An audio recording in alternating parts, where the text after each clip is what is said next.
ఓం నమః శివాయ. ఓం నమో నారాయణాయ.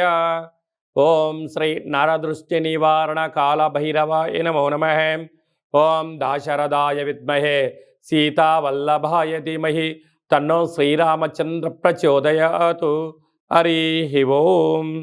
మా ఛానల్కి స్వాగతం. చూస్తున్న వీక్షకులకు ప్రేక్షకులకు ప్రియ కాళ భైరవ భగవద్బంధులకి స్వాగతం పలుకుతూ మమ్మల్ని ఎంతగానో ఆదరిస్తూ ఉండబడినటువంటి ప్రియ సోదరి మణులు అందరికీ కూడా సనాతన ధర్మ వీక్షకులకు సంరక్షకులకు శ్రీరామనవమి పండగ శుభాకాంక్షలు.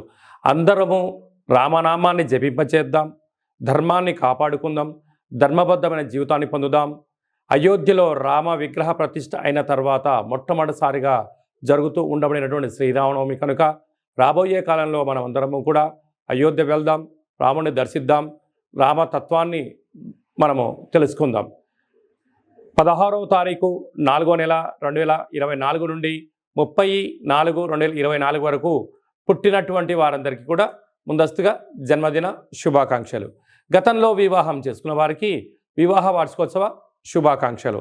ద్వాదశ రాశుల్లో గ్రహ గమనాన్ని ఒకసారి వీక్షింపచేద్దాం. మేషరాశిలో రవి మరియు గురు సంచార స్థితి, కన్యరాశిలో కేతు సంచార స్థితి, కుంభరాశిలో కుజుడు మరియు శని సంచార స్థితి, మీనరాశిలో బుధుడు శుక్రుడు మరియు రాహు సంచార స్థితితో ద్వాదశ రాశుల్లో గ్రహ గమనాలు ఈ విధంగా ఉన్నాయి.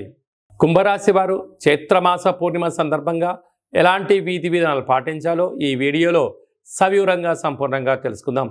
కుంభరాశిలో ఏ నక్షత్రాలు వస్తాయి అనగా ధనిష్ఠా నక్షత్రంలోని 3వ పాదం, 4వ పాదం, శతవిష నక్షత్రంలోని 4 పాదాలు, పూర్వభాద్ర నక్షత్రంలోని 1, 2, 3 పాదములు కలిపితే కుంభరాశి అవ్వడం జరుగుతుంది.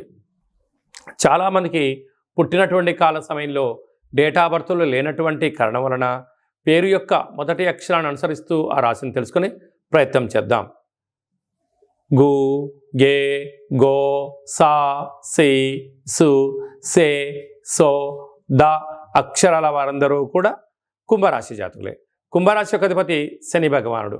రాశిలోని కుజుడు, రాశిలోని శని సంచార స్థితి ఉండడం, కుజదోష ప్రభావం, ఏళ్లనాటి శని మధ్యమ సంచార స్థితి ఉండడం, ధనస్థానంలో బుధుడు శుక్రుడు రాహు సంచార స్థితి ఉండడం, తృతీయంలో రవి గురు సంచార స్థితి ఉండడం, అష్టమంలో కేతు సంచార స్థితి ఉండడం వలన స్వయం వృత్తులు, సేవారంగాలు, సాఫ్ట్వేర్ ఉద్యోగస్తులు, హార్డ్వేర్ ఉద్యోగస్తులు, సంపూర్ణమైన ఇంపోర్ట్స్ బిజినెస్ చేసేవారు, హోటల్ వ్యాపారాలు, నీటి వ్యాపారాలు చేసేటువంటి వారందరికీ కూడా కుజదోష ప్రభావము, ఎల్లనాటి శని యొక్క ప్రభావం చాలా అధికంగా ఉండడం వలన వీరు ఒక అన్నంలో పసుపు వేసి పెసరపప్పు వేసి వండడం వలన అది కిచిడి కానీ పులగం కానీ అవుతుంది.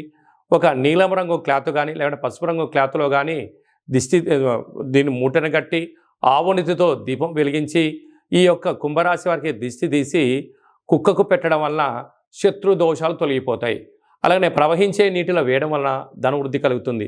తెల్ల జిల్లెడు వృక్షంలో వేయడం వలన మనశ్శాంతి కలుగుతుంది అని చెప్పి గమనించాలి. ఈ అష్టమ తిథి ఎందున, పూర్ణిమ తిథి ఎందున దూరావాయు జల ప్రయాణాలు పెట్టుకోవద్దు. అలాగనే వాహన ప్రమాదాలు పొంచి ఉన్నాయి కనుక మౌనం, ప్రశాంతత, ఆధ్యాత్మికత, యోగా, ఆసనం, మెడిటేషన్ వలన దీర్ఘకాలిక వ్యాధులకు చెప్తూ సంపూర్ణ ఆయురారోగ్య స్థితి మీ సొంతం అవుతుందని చెప్పి గమనించాలి.